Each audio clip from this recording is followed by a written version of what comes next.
happy and blessed New Year. I hope you had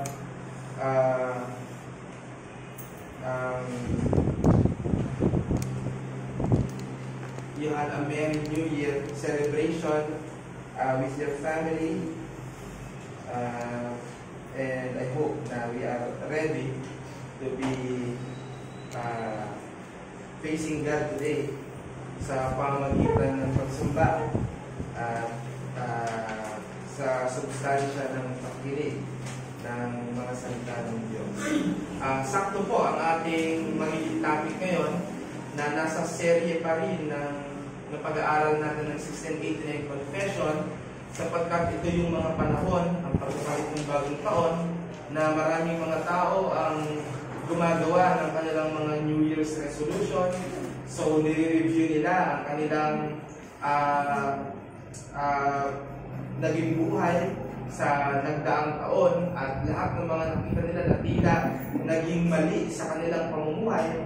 Nais nila itong baguhin at nais nilang tandaan ang mga pamamaraan that they had in mind in order for them to change, or in order for them to to live their lives right according to their own standards. And we know that resolutions are meant to be broken, especially to people who are still in an unbelieving world. Pero sa ating mga Christian, resolution is more than a desire to change.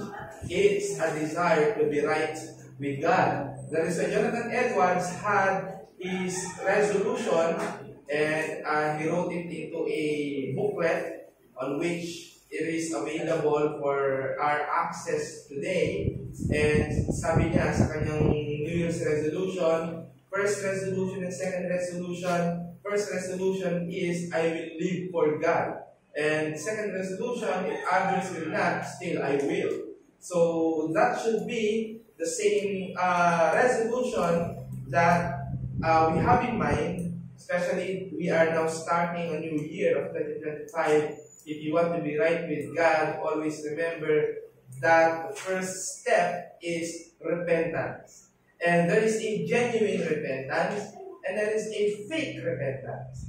There is that kind of repentance that is just feeling sorry, and there is that kind of repentance who has turned away from former way of living, which is sinful and evil. So today, we will be studying the 16th chapter of the London Baptist Confession of Faith, or 1689 Second London Baptist Confession of Faith. And our confession entitled it, Repentance unto Life and Salvation. Repentance unto Life and Salvation. Let's open our Bible in the book of Acts, chapter 11 and verse 18. Mga Gawa, talatang 21 at talata 18.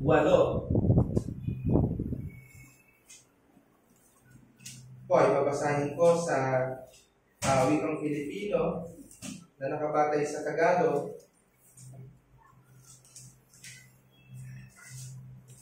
Sige po, mga Gawa, kabanatang 11 ay 21 at talata ay 18. Babasahin ko muna sa English dahil nandiyan sa handout.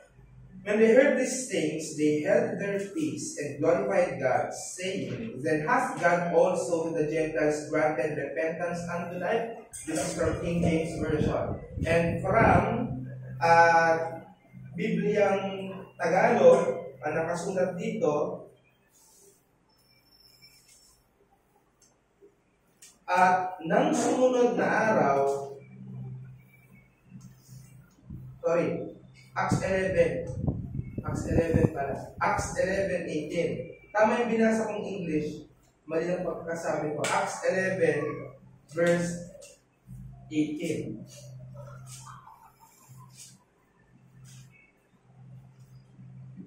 Ito po ang nakasulat. At nang marinig nila ang mga bagay na ito, ay nagsitahimik sila. At niluwalhati ang Diyos na sinasabi, kung gayo'y binigyan din naman ng Diyos ang mga hintil ng pagsisisi sa ikabubuhay. Ng pagsisisi sa ikabubuhay.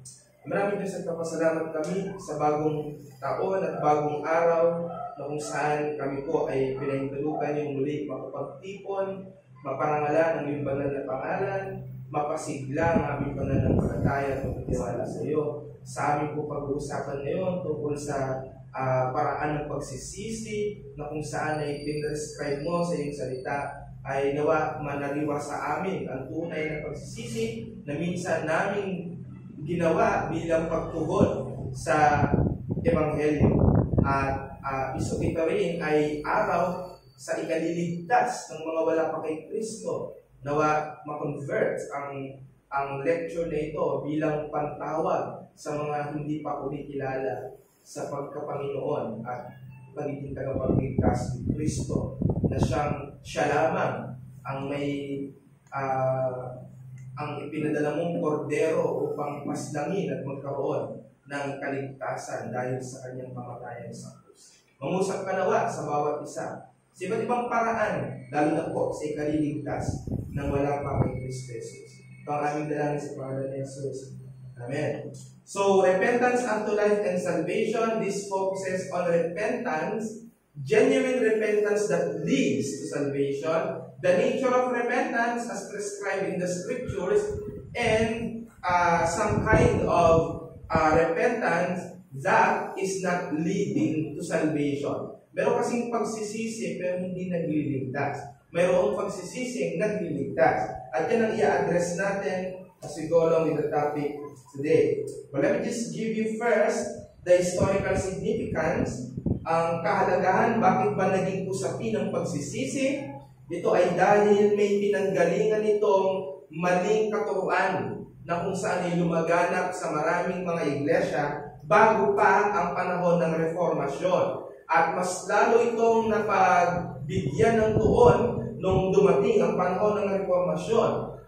Ang prevailing teaching ay makikita natin sa Roman Catholicism. Sa Roman Catholic view, ang repentance ay may kinapapalooban ng pagsisisi sa pare. So ito yung tinatawag nating confession or kumpisal sa Tagalog. Yan ang repentance para sa mga Roman Catholic friends. So repentance involves confession to a priest. So kailangan ng priestly intercession at acts of penance. So penitensya, isa na yan. Or penance ay paggawa ng mga bagay na charitable works at tinatanggap ng iglesia bilang isang form of charity. So, nandiyan ang pilgrimages to Rome, pilgrimages to Holy Land, pilgrimages to believe na mga may basbas ng Vatican. Ganun din, pagbibigay ng donations sa church at marami pang iba. So, para sa kanila, ang repentance ay nagagawa sa pamamagitan ng mga outward works of good works. And of course, sacramental absolution.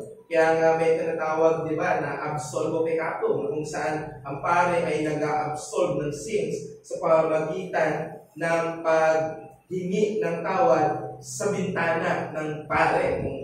Kung kayo ay nakaranas na ng kumpisal, ganoon yun.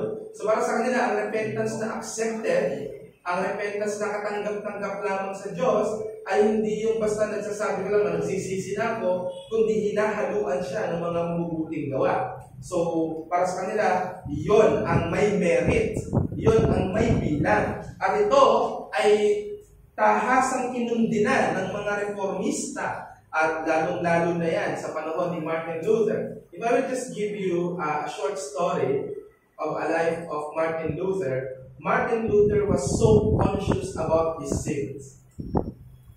And there was a time na habang siya ay naglalakad, kumidlat ng maraming beses na mo yung kidlat kahit saan na lang nagpupunta at natatakot siyang baka siya ay ma-hit ng lightning. So what happened is that lahat ng kilala niyang santo at natatandaan niya sa isip niya, he mentioned all of it. para mas mailigtas siya. Santa Maria, iligtas mo ko. San Bartolome, iligtas mo ko. San Pedro, iligtas mo ko. San Pablo, pagligtas mo ko. Santa Teresa, wala pa naman si Santa Teresa. Nung panahon na yun, dahil kailan na si Santa Teresa. Pero, yan ang nangyari kay Luther. And isa sa, alam niya, siya ay, nung siya pala ay na-hit ng lightning, sabi niya, mag-priest ako, iligtas mo lamang ako. So, he became monk. Naging monk siya ng, syempre, ng panahon niya, prevailing ng Roman Catholic Church. So, ang ginawa niya, dahil alam nga niya, ang penance ay tamang paraan ng repentance, he went to Rome. At yung Rome ay ang center ng Christianity noong panahon na yun, at least, sa kanilang pagkakakilala. So, ang Rome, ang center of so-called Christian religion noong panahon nila. At nakita niya that even priests are engaging with adulterers. Ang priest mismo ay tumatanggap ng mga illegal na indulhensya at mga kung ano-ano pa.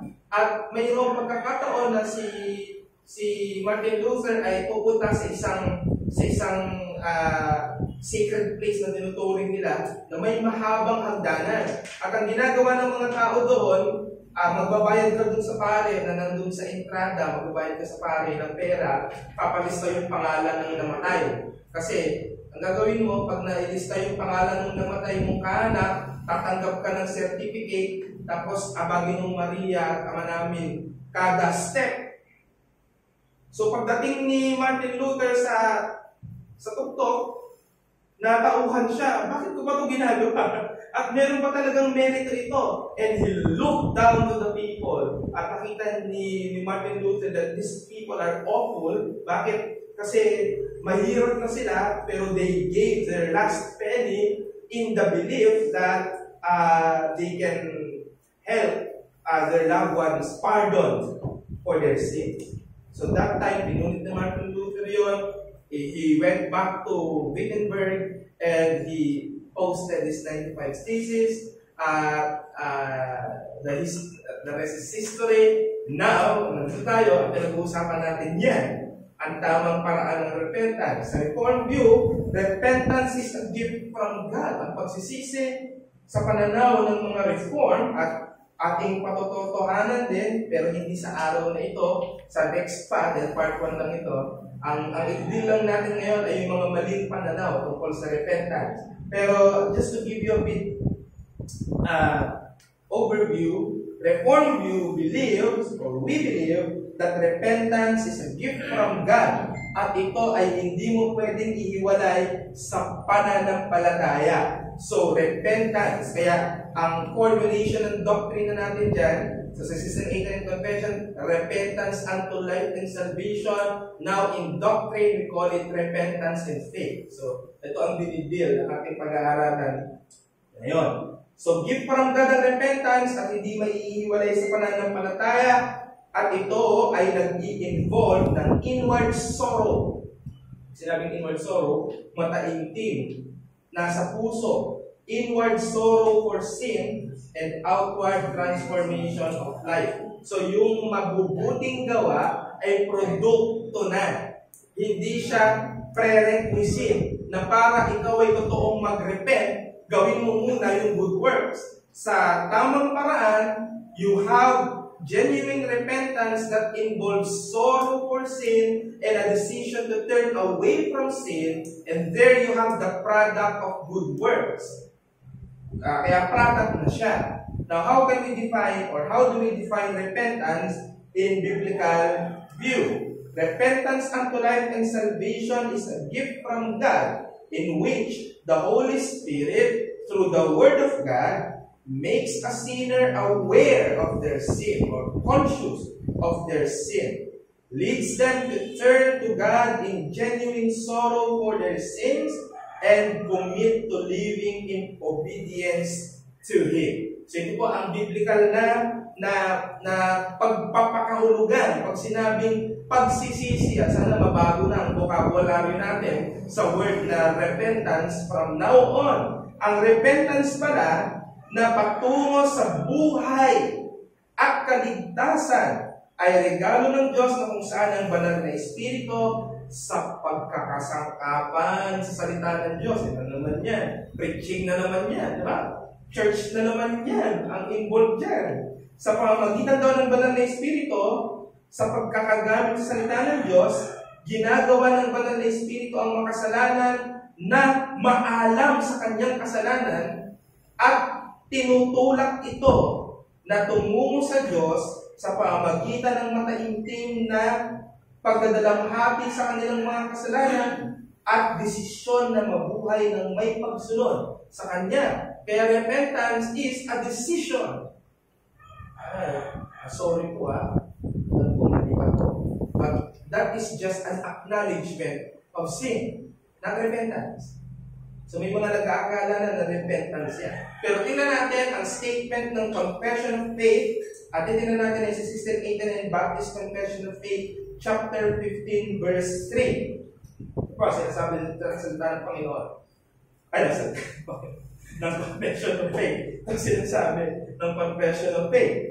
This saving repentance is an evangelical grace, whereby a person being by the Holy Spirit made sensible of the manifold evils of his sin, doth by faith in Christ humble himself for it with godly sorrow, detestation of it, and self-abhorrence, praying for pardon and strength of grace with a purpose and endeavor by supplies of the Spirit to walk before God and to all well-pleasing in all things. So, syempre, Old English, pero we will explain that further. Now, let's go directly to some misconceptions.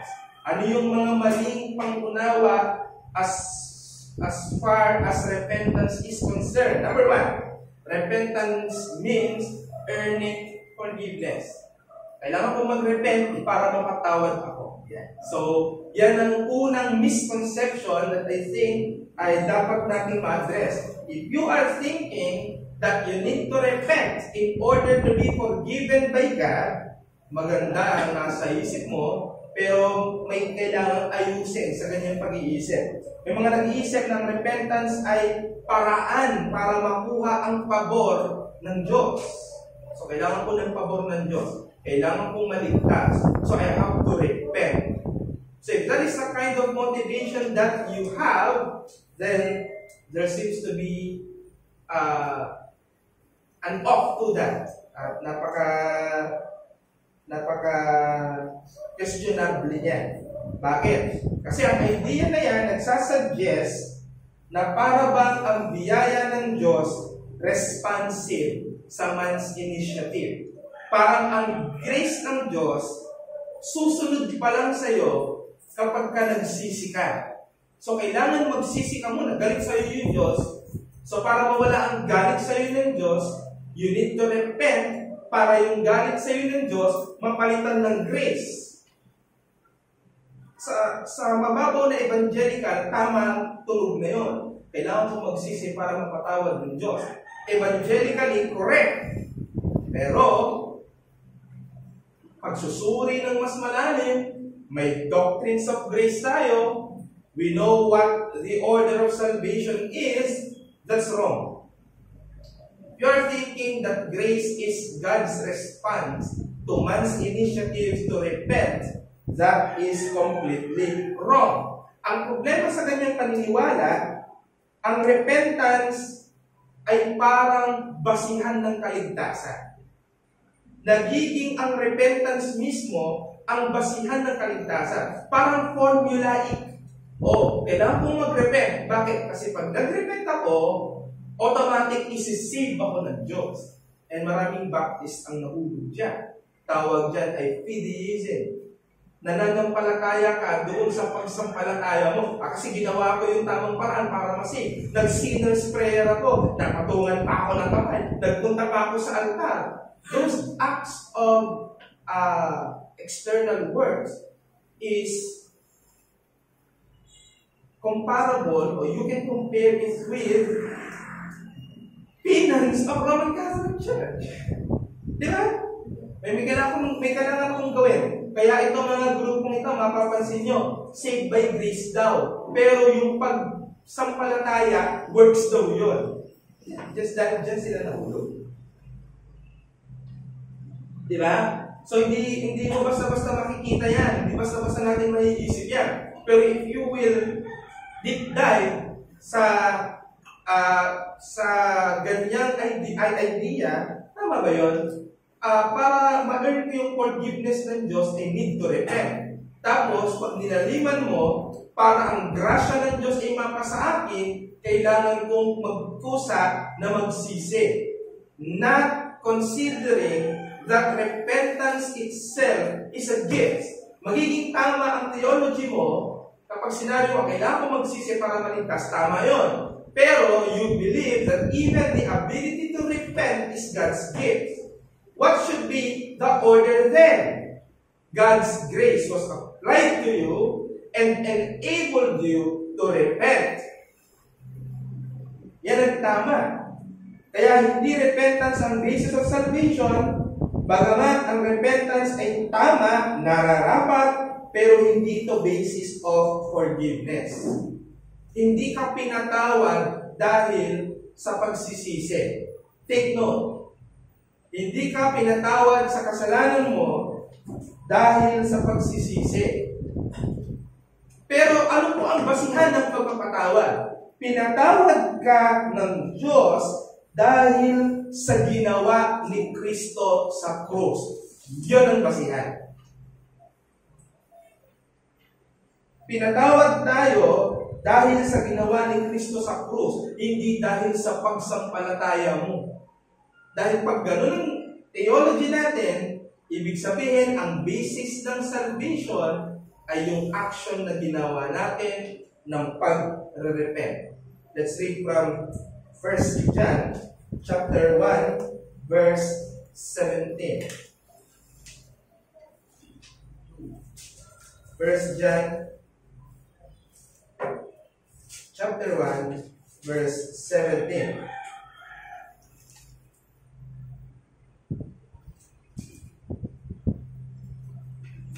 Ano pala ito? John chapter 1, verse 17. Sapagkat ibinigay sa pamamagitan ni Moises ang kautusan.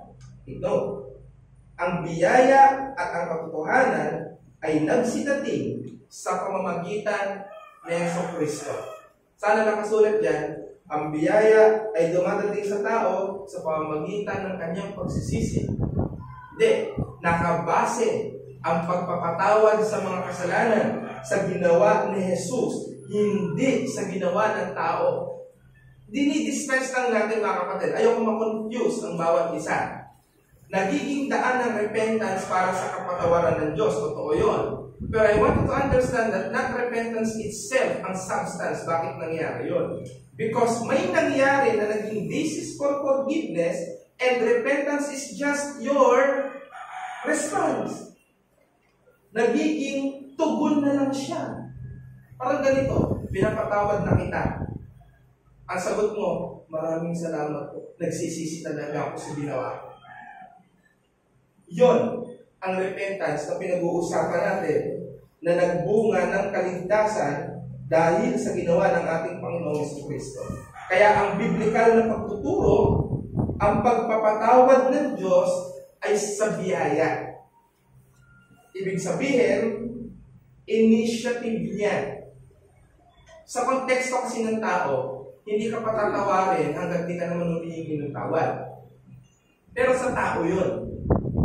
Ang nangyari sa Diyos, napatawad ka, in-enable ka, na-realize mo dahil sa salita ng Diyos, now you are expressing it verbally, that you are repenting of your sin. Pero tapos na.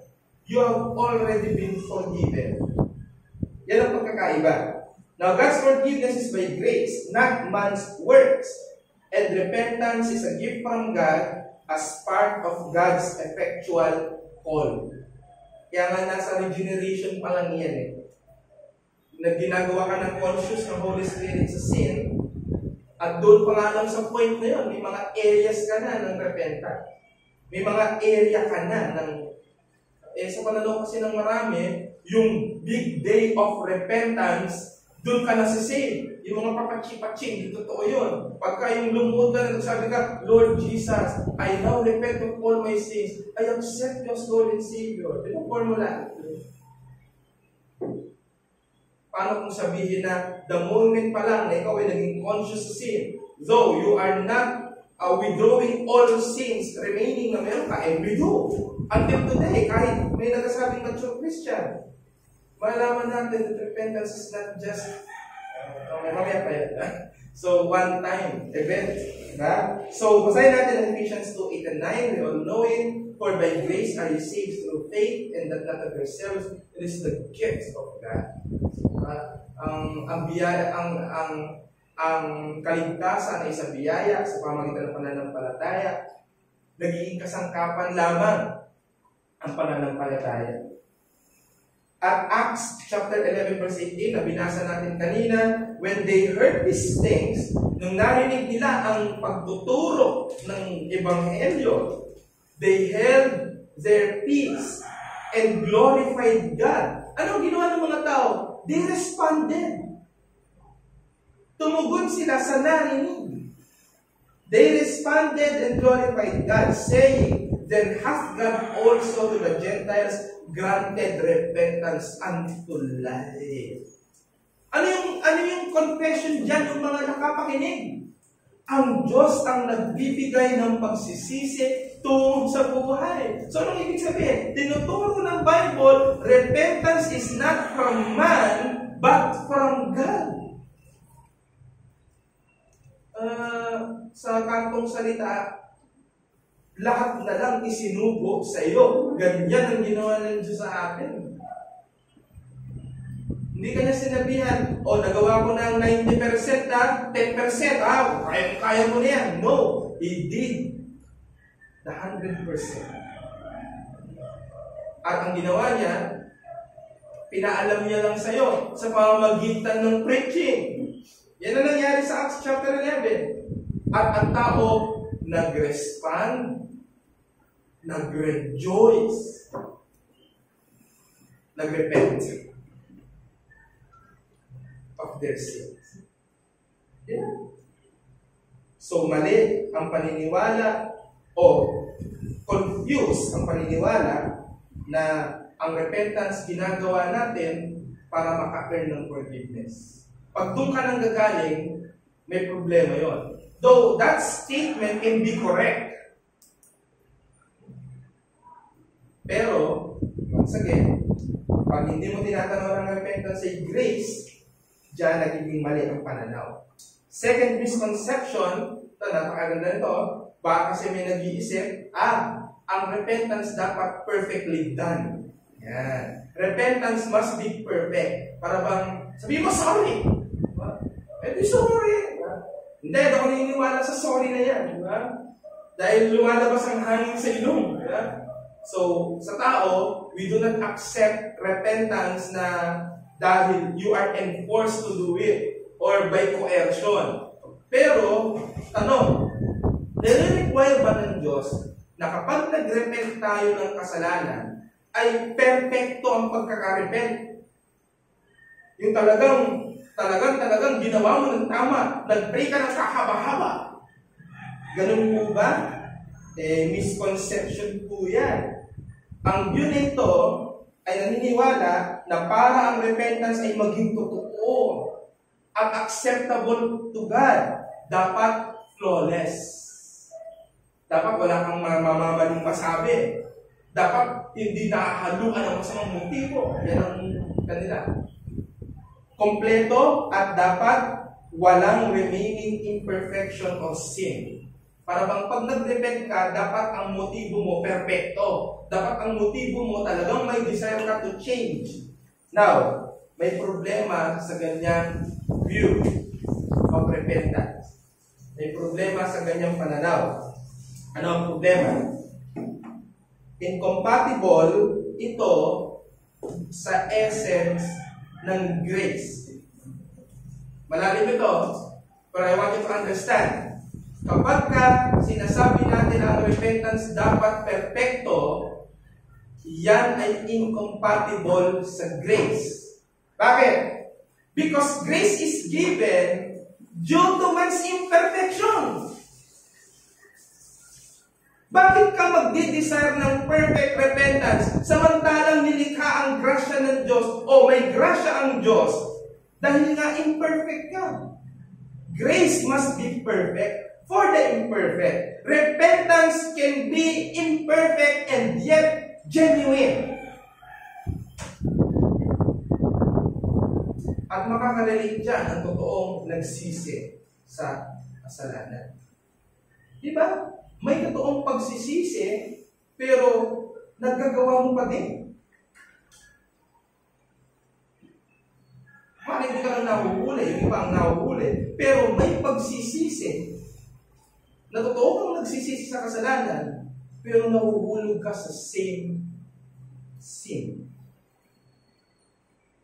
Kalungkot-lungkot kapag nagsasabi kang you are an evangelical Christian or even a Calvinist, pero sa usapin ng praktikalidad, hindi mo kayang mapatawad ang isang kapatid ng makalawa o makatlong beses nagkasala sa iyo.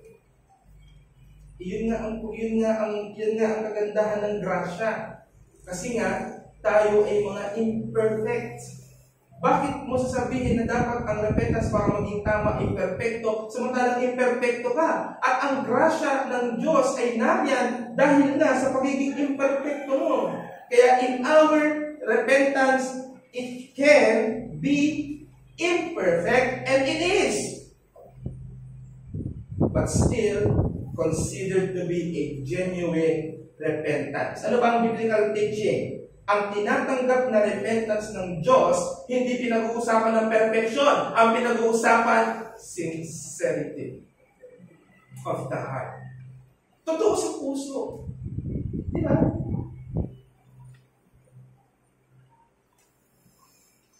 Kapag may nagsabi dito, bakit ako nung nag-repent, di ko na naulit?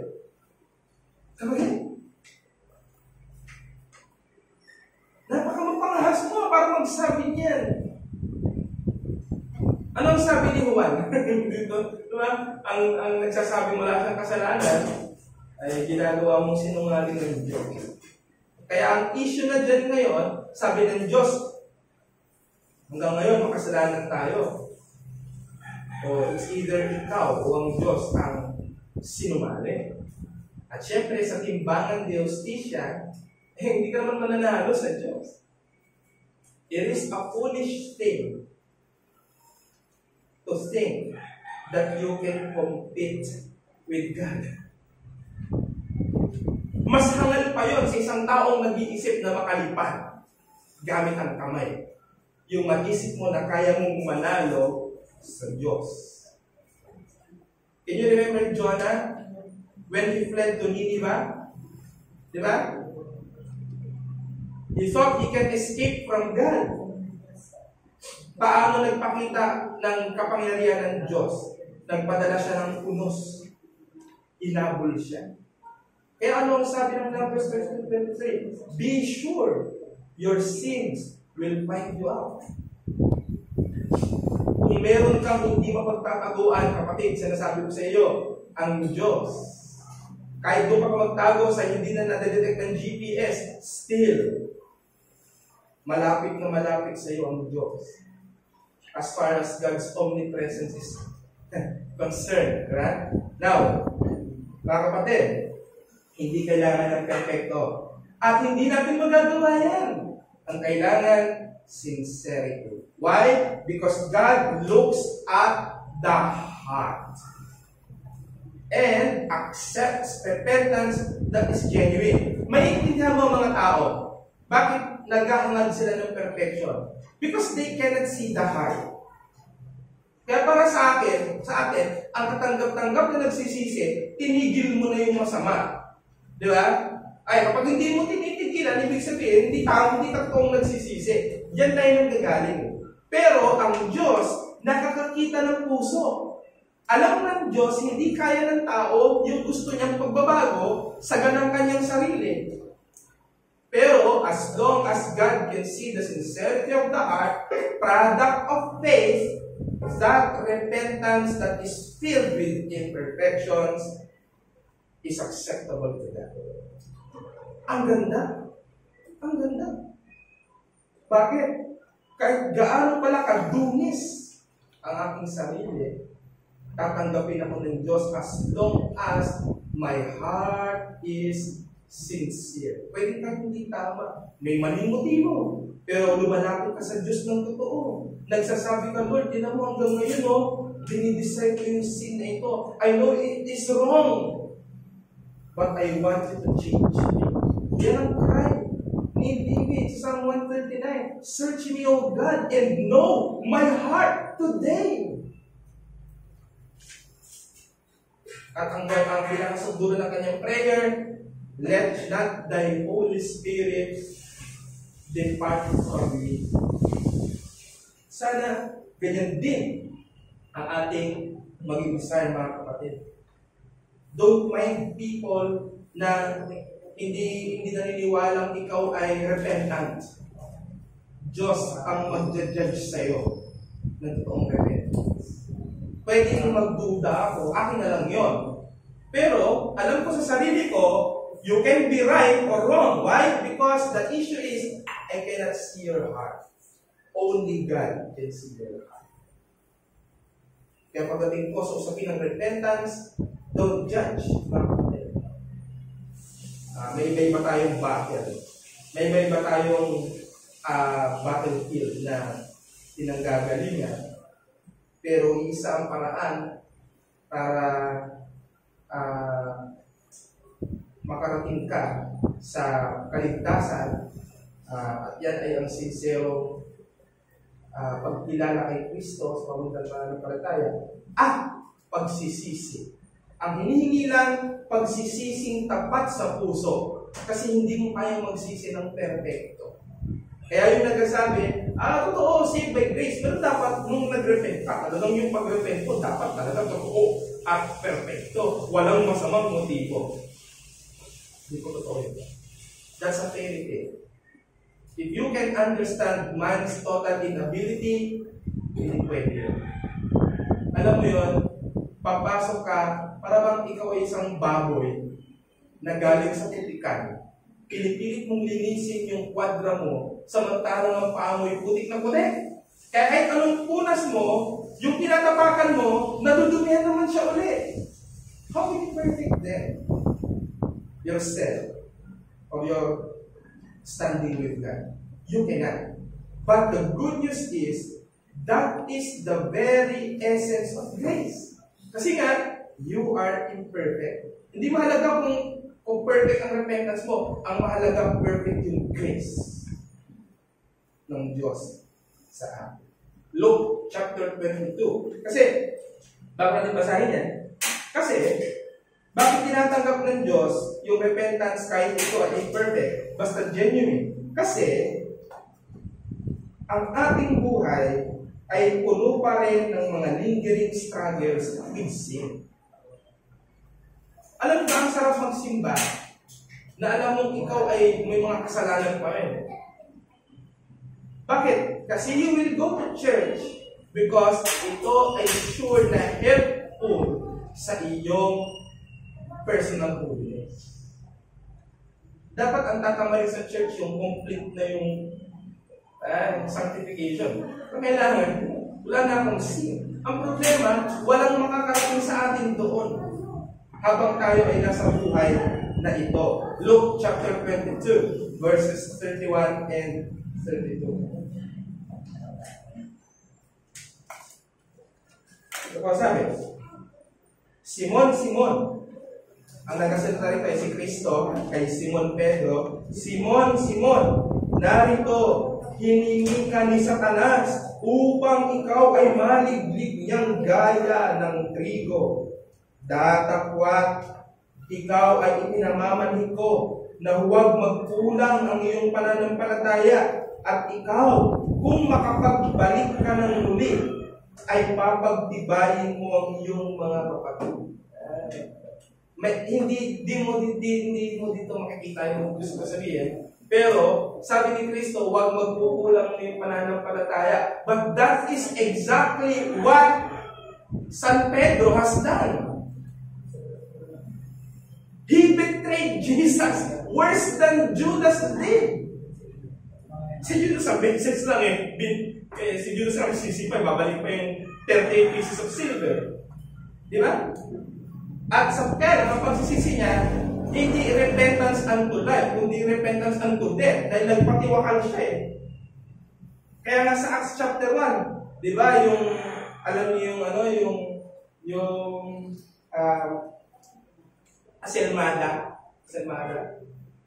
yung naging tawag doon sa cliff kasi ng bangin yun. May puno. Nagpatiwakal si Judas. Sa kanyang pagpatiwakal, di ba sumabog yung tiyan niya?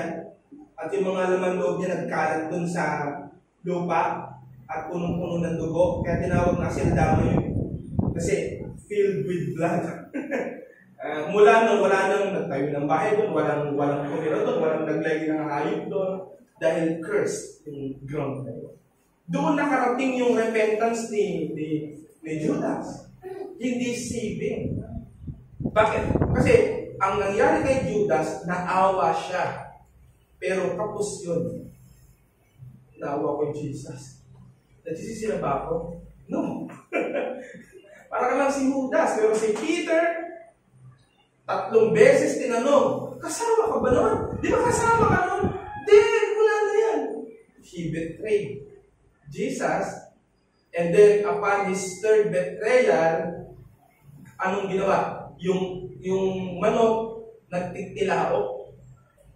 Ni-remind siya nun ng sinabi ni Christ. Pero, nasa ng grace doon? Nasa ng grace doon? Peter was still accepted and it's strengthened him. Ganun pala nangyayari sa Kristiyano. Kahit dumating tayo sa point na even our Lord ay binitray natin, still, that's the operation of grace. Dahil ikaw ay once forgiven, di ba? You're always forgiven. Kasi you're also always repenting. Kaya semper penitentiae. Always repenting. Yan ang tama, hindi one off. At number 3, point pa lang muna. Yung ating mga indwelling sins, hinihinder tayo para mag-fully repent and obey, pero nandiyan ang grace to cover even our imperfections in repentance. Romans 7:18. Romans chapter 7, verse 18. Ang sabi ng salita ng Diyos, sapagkat nalalaman ko na sa akin, sa makatwid ay sa aking laman, ay hindi tumitira ang anumang bagay na mabuti. Sapagkat ang pagnanasa ay nasa akin, datapwat ang paggawa ng mabuti ay wala. Tuloy natin. Sapagkat ang mabuti na aking ibig ay hindi ko ginagawa, ngunit ang masama na hindi ko ibig ay siya kong ginagawa.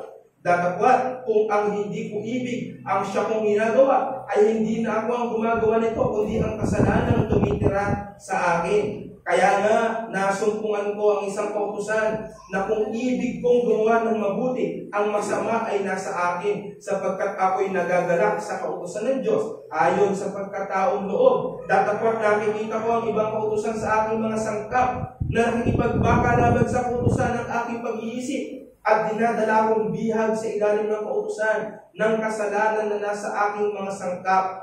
Abang tao ako, sino ang magliligtas sa akin sa katawan nitong kamatayan? Verse 25, ito na maganda. Nagpapasalamat ako sa Diyos sa pamamagitan ni Jesucristo na Panginoon natin.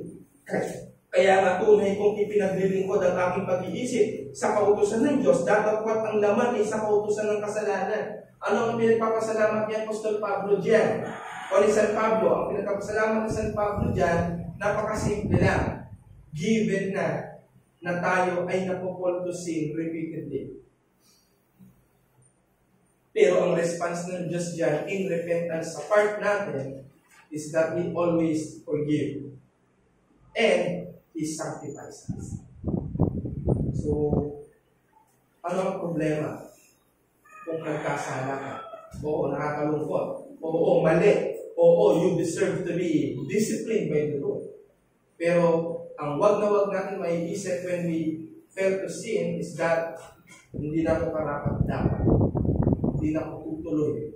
Hindi na ako sasama ulit. Bakit? Kasi nahuhulog lang naman ako sa kasalanan. Pero ano ang antidote? Diba? Repentance.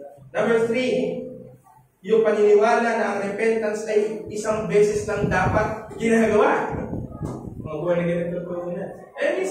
Minsan ka nag-repent. Dapat hindi ulit-ulit yung repent. Kahit yung mga baptist, nag-repent ka na. Ay, baptist po kami. Kaya lang, maraming baptist na ewan. No? Sa ibang baptist na hindi kami, nagtuturo na isang beses ka lang nag-repent, sapat na yun. Dapat paulit-ulit. Mali. Diba? Kasi nga, para sa kanila, yung big day of repentance, yun yung nagsisave. Kaya dahil nangyari na yun, dapat di ka na nagsisisi. No, hindi nagbabasa ng Bible. Nagbabasa ng doktrina, pero hindi ng Bible. May pagkakaiba nun eh. Dapat nagbabasa ka muna ng Bible, and then when you read doctrinal books, tinitingnan mo sa Bible, tama ba to? According sa Bible. Ganun ang treatment. Now, ang view ng repentance is one-time event is that meron lang singular act na minsan nangyari at sa moment na yan, save ka na. At pagkatapos yan, hindi na kailangan mag-repent. Yan. Turo yan na namin. Makadibit-bit pa natin yan ngayon, diba? Pero mali po yan. Ang problema sa ganyang paniniwala, hindi naman natigil ang mga nalampag ng magkasala pagkatapos niyang maligtas. So, anong gagawin mo sa mga nagagawa mong kaligtas? Kasalanan. Ay, pabayaan na kasi kasama yan. Yung past, present, and future. Yun na yung... Yes, that's correct. Pero, ano bang ginagawa natin pag actual tayo nakagawa ng mali? We repent actual. Never din sabihin mo mag-aasawa. Patawarin mo ako sa mga magagawa ko. Kasalanan sa iyo. Kasampalin ka nun. Sasabihin mo yun when it is an actual mistake or sin that you have committed. Yan ang problema dyan. Kaya ang require ng Diyos, repentance for specific sins. Ano po yung may dating? Nagsisi ako,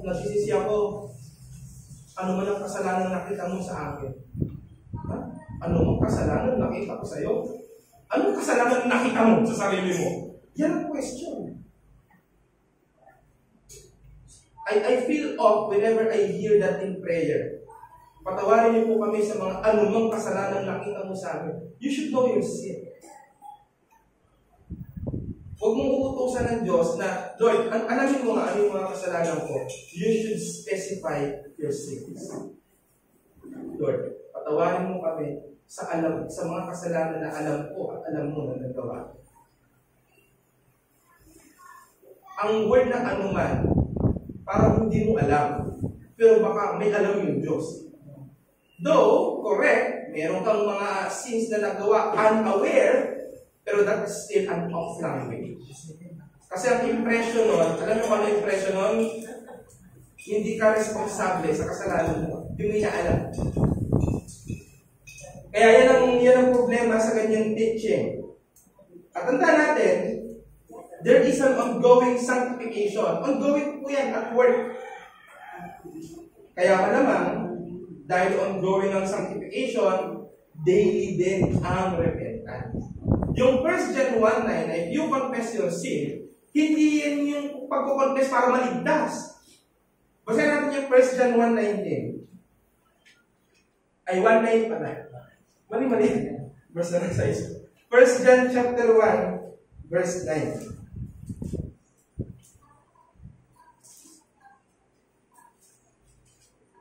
Naalala niyo si Stephen Dawson na isang sermon, Genesis yung kanyang text. Pero every time na babanggitin niya, laging dyan yung nasabi niya.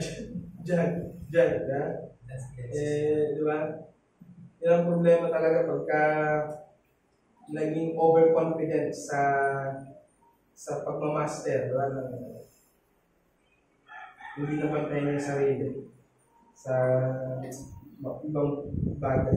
So 1 John chapter 1 verse 9, sabi rito, kung ipinapahayag natin ang ating mga kasalanan, ay tapat at banal siya na tayo'y patatawarin sa ating mga kasalanan at tayo'y lilinisin sa lahat ng kalikuan. Sabi nila, ito daw, tama ito, antidote for God's forgiveness. Pero may naniniwala kasi na yung 1:9 daw, ito raw yung repentance na para maligtas ka. Mali! Repentance ito, tapos na yung ligtas mo. Ito yung araw-araw ng ginagawa ng tao dahil araw-araw siyang pumapalpak sa Diyos, araw-araw kang humihingi ng tawad at tinatanggap yun ng Diyos. Kaya hindi pwedeng sabihin na ang repentance isang beses lang nangyayari o isang beses mo lang gagawin. May mga ganyan, born again. Uy, ba't ka nagsasabing nagsisisi ka? Tapos na! Nung nag-repent ka, nasave ka na. Yun na yun. So sa lagay, di ako humingi ng tawad sa Diyos. Kanina lang, ang sama ng isip ko, dahil tagal-tagal mo mag-preach. Di ba? Sa gabi po, preacher o pastor, kaya na po kasi, naiinis na ako kasi tagal-tagal mo mag-preach. Hindi ko ba hihingi ng tawad sa Diyos yun? Sabi siya, saan ka humingi ng tawad? Di ba? Ang rude ng ganyang paniniwala. Pero, minsan natin tinanggap yan. Kahit na nandito ako, yung nasa isip ko. So, beses lang yun. Di ba? Yung nasa Hebrews, once and for all, yan yun, kasama yung repentance. Pero mali pala yun, mga kapatid. Repentance is the fruit of a regenerate heart. At yamang ito ay nagsimula sa conversion, nagpapatuloy ito sa Kristiyanong buhay. At ikapat at uli, na pag-aaralan natin misconception, repentance na labas sa pananampalataya. Yan. Yung iba daw ang repentance sa faith. May distinction, but you cannot separate them. Hindi mo pwedeng ihiwalay yung likod ng piso sa unahan ng piso. Dahil isa silang material na meron lang magkaibang mukha sa bawat side. Repentance is inseparable with faith. Para kasi sa mga naniniwala dito, yung repentance at faith daw ay magkaiba, may ibang layo, may ibang act, may ibang gawa. Ang repentance daw, kondisyon para mapatawad. At yung faith daw, ay something different. Tinuturo nito na maaaring mag-repent ang tao pero wala siyang pananampalataya, o ang repentance ay nauuna bago ang pananampalataya sa process ng salvation. Di ba laging tanong yan? Ano nauna? Yung mag-repent o yung nanampalataya ako kay Christ? Nag-repent o nanampalataya? Siyempre, ang pinaka-kissing sagot, pag Calvinist ka, naunang nanampalataya ako, dahil nanampalataya na ako, nagsisi ako sa kasalanan ko. Hindi dapat question yun. Why? Because these two happens at the same time. Kaya ngayon, repentance and faith. Ang problema sa ganitong paniniwala, ang pagsisisi sa kasalanan ng walang pananampalataya kay Kristo, hindi yan tutungo sa kaligtasan. Kasi may taong nagsisisi pero walang pananampalataya kay Kristo. Ito yung taong nagsisi lang siya kasi alam niya mali yung ginawa ko.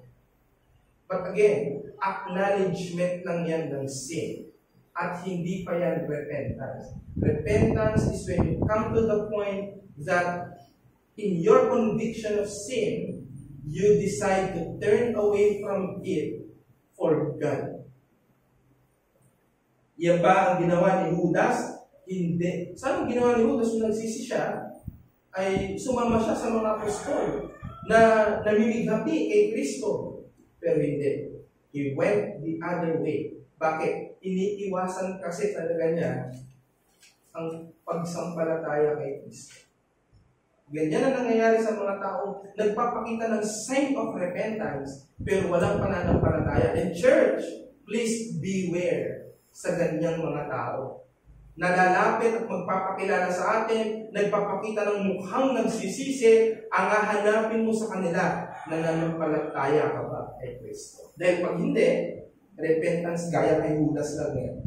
So, ang biblical teaching is that repentance and faith are inseparable. Repentance is a turning away from sin to God, and true repentance involves faith in Christ as Savior. Ang punto, ang repentance na walang pananampalataya is just being sorry at walang change of mind from living life in sin to submission to Christ's rule.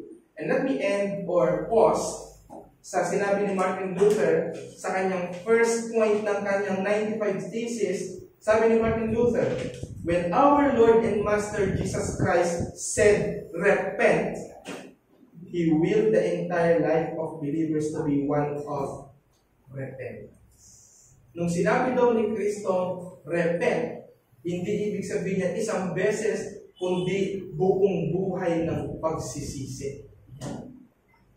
Yan ang tamang repentance. Siguro yung unang repentance mo ang nag-lead sa'yo to salvation, pero it doesn't stop there. You always repent because you always sin. At yan yung dapat na pinanggagalingan natin. And next week, we will be discussing about the nature of repentance, ano ang tamang repentance, ano ang mga kasangkapan nito, at paano natin madedetermine na ang repentance na sinasabi natin ay tama at talagang nag-lead sa atin to salvation. So we will have a part of this next week, and a benefit for some brethren na na-miss out ito is that we will have a review dito. Very short review before we continue to the second part. Any question?